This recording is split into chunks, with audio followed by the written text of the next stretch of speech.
you got Secret Service protection starting last week, and I'm wondering what your experience has been with the Secret Service. Are you concerned by some of the things being raised on Capitol Hill and that we all saw with our own eyes of what happened in Pennsylvania? Is that something that you even discuss with the agents on your detail? To some extent, but I'm not. I mean, honestly, Charles, if it were completely up to me and not my wife and children and family and campaign workers, I would take my chances because I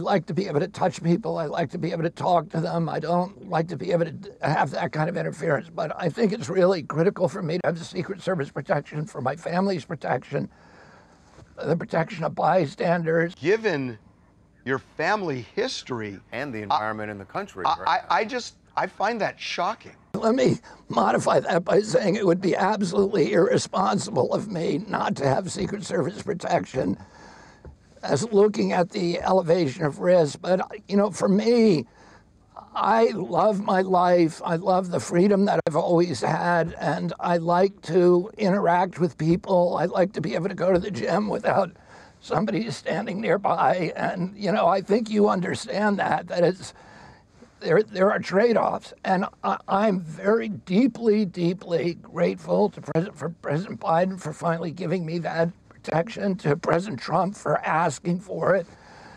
and for all the people in my Secret Service details. So I don't want to, leave any doubt about that. Does Kamala Harris, if she gets this nomination, does it change the equation for you in any way?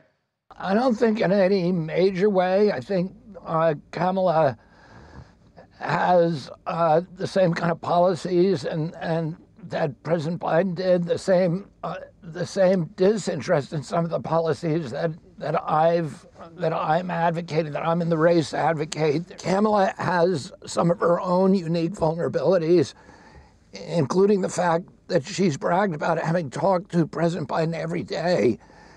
And yet she was the person who was assuring the American public that there was no problem, that his cognitive acuity was intact. I think both these candidates have very, very gaping vulnerabilities now that is going to make my campaign more and more viable, and I think more and more desirable for the American people, as more and more people are paying attention to what's happening in this country for the first time.